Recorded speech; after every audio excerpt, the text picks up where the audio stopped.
गुरुजी, मेरा चौथा सवाल ये है कि आप कहते हैं दारू पीना पाप है, चिकन खाना पाप है क्योंकि उसमें जान है। दारू में ऐसी कौन सी चीज मिली होती है कि उसको पीने से पाप हो जाता? अगर आप पी के कुछ गलत कर रहे हैं तो फिर गलत है लॉजिकली, तो फिर पाप क्यों? और अगर दारू में नशा चुकी होता है, अगर वो पाप है, तो फिर तो पुड़िया खाना, सिगरेट पीना, सारी चीजें पाप में आ जाएंगी। पाप अलग विषय है, अभी मैं समझा देता हूँ आपको। जब हमारा देश गुलाम था जी, तो एक अंग्रेज ने एक पंडित जी की कनपटी पे बंदूक रखी और अंग्रेज ने कहा, ये पंडित जी यहाँ हो, तुम बड़े पुजारी हो? हाँ पुजारी हूँ। हिंदू हो? हाँ। आज मैं तुम्हें गोली मारूंगा। पंडित जी बोले, क्यों मारोगे? बोले, आज 4 चीजें तुम्हारे सामने हैं। अंग्रेज ने 4 चीजें पंडित जी के सामने रखी। पहले, पराई स्त्री लाके रख दी, तुझे आज इसके संग रहना है। दूसरा, मांस रख दी, आज तुझे मांस खाना है। और तीसरा, ढेर सारा सोना रख दिया। इतना सोना तो रोज भीख मांगता है ना, ले जा सोना। और चौथी, दारू रख दी, शराब। इन 4 में एक चीज तुझे लेनी पड़ेगी, नहीं लेगा तो गोली मारूंगा। बोल क्या लेता है?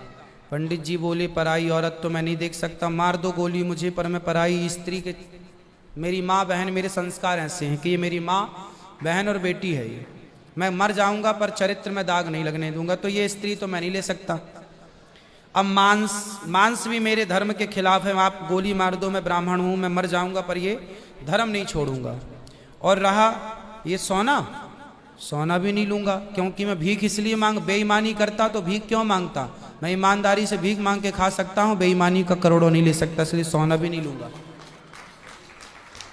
हाँ, पंडित जी को लगा ये तो पानी है, दारू शराब, उनको दारू पानी लगा, ये तो पानी है। पंडित जी को बेचारों को पता नहीं था कि दारू का क्या मजा है। अब उनको लगा ये पानी है, पिएंगे निकल जाएगी। पानी समझ के पंडित जी ने बोला कि चलो, गोली कनपटी में बंदूक रखा है, चलो पी लेते हैं, अभी निकल जाएगी शाम तक। पंडित जी ने दारू पी, और जब दारू पी ली तो दारू जब पी तो नशा चढ़ा, और जब नशा शराब का जब नशा चढ़ता है तो इंसान नहीं रह जाता। जैसे स्त्रियों को, जिसको ऑपरेशन होता है ना जी, तो रीढ़ की हड्डी में डॉक्टर एक इंजेक्शन लगाते हैं स्पाइनल में, जिससे शून्य हो जाती है। वो अंग क्या हो जाता है? कोई भी ऑपरेशन में डॉक्टर आपको शून्य कर देता है। उसी तरह शराब आपके मस्तिष्क को, आपके सोचने विचारने की क्षमता को शून्य कर देती है, माइंड को शून्य कर देती है। आप ये निर्णय नहीं ले पाते कि क्या सही है और क्या गलत है। अब पंडित जी जब नशे में झूमने लगे तो वो उस स्त्री को छेड़ने लग गए, ए यहाँ जा, नशे में। तो यही तो प्रश्न था मेरा गुरुजी कि वो नशे में ऐसा कर रहे हैं तो गलत है। अगर जो बोलते हैं हम जेंटलमैन पैक पीते हैं, हम 2 पैक पीते हैं या 3 अच्छा ये बताओ, नशे में करने लगे तो गए, वो नशा आया कहाँ से? शराब जहां से आया वही तो गलत है। नहीं तो गुरुजी, सारे फसाद की जड़ तो वही है। गुरुजी जब ज्यादा पी ले रहे हैं तो ऐसा हो रहा है, जो कम पी रहे हैं और ये कह रहे हैं कि कम पीने से ऐसा नहीं होता, आप ज्यादा हमारे यहाँ 5 महापाप गिनाए हैं शास्त्रों ने जी। 5 महापाप, उनमें से एक शराब है। शराब है, हाँ। शराब को महापाप इसलिए कहा गया है, ये बुद्धि भ्रष्ट, शराब पीने वाली की बुद्धि सात्विक नहीं हो सकती। आप शराब पीजिए, आप शराब पीने वाला व्यक्ति आध्यात्मिक नहीं हो सकता। जो ईश्वर से कनेक्टिविटी है, जो हम आध्यात्म जगत की बात करते हैं, देखो आप शराब पीने के शराब लोग क्यों पीते हैं? शराब कौन पीता है? समाज में 2 किस्म के लोग होते हैं। एक वो होते हैं, जैसे मैं सात्विक हूं, आप सात्विक हैं, आप चाहते हैं कि मैं भजन करूं भगवान का, ज्यादा हाय हाय नहीं, शांत खुश भगवान के चिंतन में। एक तो इस प्रकार का आदमी है भगवत चिंतन में, वो ज्यादा खाता भी नहीं। एक आदमी कैसा है जो विषय भोगी है। शराब शरीर को गर्म करती है जी, शराब शरीर को गर्मी पहुंचाती है। और जो व्यक्ति भोगी होता है, जिसे भोगों को भोगना है वो लोग शराब का उपयोग करते हैं अपने भोगों की क्षमता को बढ़ाने के लिए।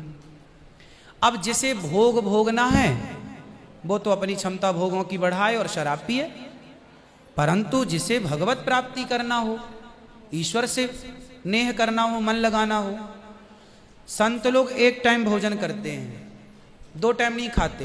बोले शरीर को केवल जिंदा रखना है, ज्यादा खिलाएंगे तो शरीर फिर हानिकारक है, मन भटकेगा। इसलिए यदि आपके अंदर ईश्वर की प्राप्ति की साधना है तो आपका आहार विहार शुद्ध अपने आप हो जाएगा। और मन में यदि कामना है तो फिर लोग तो चरस भी पीते हैं, अफीम भी लेते हैं। ये सब चरस अफीम क्या करती हैं? शरीर को उत्तेजित करती हैं। ये सब शरीर को उत्तेजित करने वाले पदार्थ हैं। तो बाकी जितने भी नशा वाली चीज हैं, हाँ। गुटखा, खैनी, दारू जो भी हैं, ये सारे फिर उतने ही इक्विवेलेंटली सब नुकसानदायक है। खैनी से कैंसर होता है, सिगरेट से लंग्स खराब होते हैं। गुल से क्या होता है गुरुजी? किससे? गुल जो करते हैं, गुल क्या होता वो है? पाउडर एक होता है ना? नहीं वो मैं जानता नहीं। चरस अफीम क्या कहते हैं? क्या है बेटा? ड्रग्स? नहीं वो ड्रग्स नहीं होता, डब्बे में आता है गुल। नहीं, वो गांव के लोग को मैंने देखा करते हुए। हाँ? तंबाकू चूना? नहीं वो मैं उसके बारे में पहली बार सुन रहा हूँ, अब रिसर्च करना पड़ेगा वो चीज क्या है। मतलब कुछ भी नशीला पदार्थ देखो गलत है, सब गलत है, सब गलत। शराब कौन सी सही है? सिगरेट कोई पिए तो कौन सा समझदार है?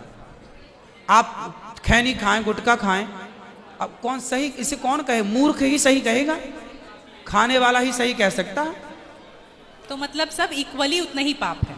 पाप पुण्य अलग विषय हो गया। नहीं गुरुजी, आप कहते हैं कि शराब को पाप माना गया है, ये सारी चीज पाप के अंतर्गत है। अब सेहत खराब हो ही जाएगी। शराब के नशे को पाप माना गया है, बाकी चीजें गलत हैं। ठीक है, महापाप में शराब को लिया गया है, बाकी चीजों को गलत। सही अब तो हराम हो चुकी है। मुस्नद अहमद की एक रिवायत यूं भी मिलती है कि एक मर्तबा शराब जब हराम नहीं हुई थी तो एक सहाबी ने शराब पी ली। ये वाकया भी मदीने के सरजमीन का है। जब उस सहाबी ने शराब पी ली तो शराब के नशे में तमीज भूल गए, फर्क भूल गए, अंतर भूल गए कि कौन मेरी बीवी है, कौन मेरी बेटी। वो आगे बढ़े और आगे बढ़ने के बाद बजाय अपनी बीवी के उन्होंने अपनी बेटी का हाथ पकड़ लिया।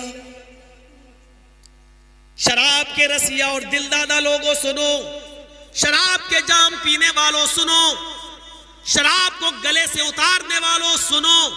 एक सहाबी जिनकी ईमानदारी और पाक दामनी पर हमें कोई शक नहीं हो सकता है, जिनके पैरों में लगी हुई मिट्टी भी अगर हमें मिल जाए तो ये हमारी खुशनसीबी है, जिनके पैरों में पहना हुआ जूता भी अगर हमें नसीब हो जाए तो ये हमारे लिए खैर और बरकत का बाइस है।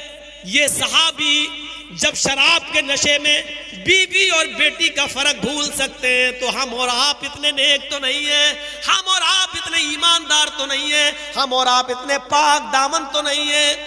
शराब के नशे में अपनी बीवी के बजाय अपनी बेटी का हाथ पकड़ लिया। वो समझ रहे हैं ये मेरी बीवी है, उसके ऐसी जगह पर हाथ रखने लगे जो मुनासिब नहीं था। पकड़ा और उसको पकड़कर अपने रूम की तरफ लाने लगे। चल इधर आ, चल इधर आ। क्योंकि शराब पीने के बाद इंसान को उस चीज की जरूरत पड़ती है। वो आदमी शहवत की तरफ भागता है, फिर चाहे जायज हो नाजायज कोई भी हो, वो चाहता है कि हमें उस चीज की जो तलब है वो हासिल हो जाए। वो बहन और बेटी का फर्क भूल जाता है, वो इंसानियत को तार तार कर देता है। हजरते सहाबी रसूल हैं, ये अपनी बेटी को बीवी समझने लगे और उनका हाथ पकड़कर उनको खींचने लगे।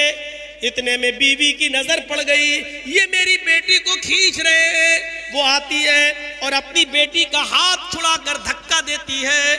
ये सहाबी जमीन के ऊपर गिरते हैं, बेटी अपने माँ के सीने से चिपक जाती है। बीवी ने अपनी बेटी को अपने रूम में किया और उस आदमी को, अपने शौहर को एक कमरे में बंद कर दिया, बाहर से कड़ी लगा दी। जब शराब का नशा उतर गया, दिमाग ठिकाने आ गया, तो ये अंदर से दरवाजा ठोंकने लगा। बीवी ने दरवाजा खोला तो अपनी चप्पल उतार कर इसको पीटने लगा। तूने दरवाजा क्यों बंद कर दिया? मेरी ज़ुहर भी निकल गई, मेरी असर भी खत्म हो गई। नमाज का ख्याल है? मेरी ज़ुहर भी निकल गई, मेरी असर चली गई। फिर मारा। बोल ऐसा क्यों किया? बीवी ने कहा जब थक जाओ तो बता देना, तब तक मारो, मैं तुमसे उफ भी नहीं करूंगी। उसने चप्पल फेंक दी और कहा बीवी मुझे अफसोस है इस बात का कि तुमने मुझे बंद कर दिया, मेरी ज़ुहर और असर की नमाज छूट गई। बीवी कहती है तुम्हें मालूम है कि आज तुमने क्या हरकत की है? तुम्हें मालूम है कि आज तुमने क्या हरकत की है? कहा नहीं। क्या हुआ? कहा आज तुमने शराब पी ली थी। कहा वो तो मैं रोजाना पीता हूं, आज पी ली तो क्या हुआ? नहीं मेरे शौहर, आज तुमने कुछ ज्यादा ही पी ली थी। अरे कभी कम कभी ज्यादा, ये तो होता रहता है। हुआ क्या? नहीं। आए मेरे सरताज, आए मेरे हस्बैंड, आए मेरे शौहर, आज तुमने कुछ इतनी ज्यादा पी रखी थी कि बीवी में और बेटी में, वाइफ में और डॉटर में फर्क ना कर सके, बीवी और बेटी में अंतर नहीं कर सके। आज तुमने मेरी वजह, मेरी जगह पर तुमने मेरी बेटी का, अपनी लाडली का, अपनी प्यारी बच्ची का हाथ पकड़ लिया, उसको खींचने लगे, उसको मेरे दर्जे पर रखकर बीवी समझकर उसको अपने कमरे में लाने लगे।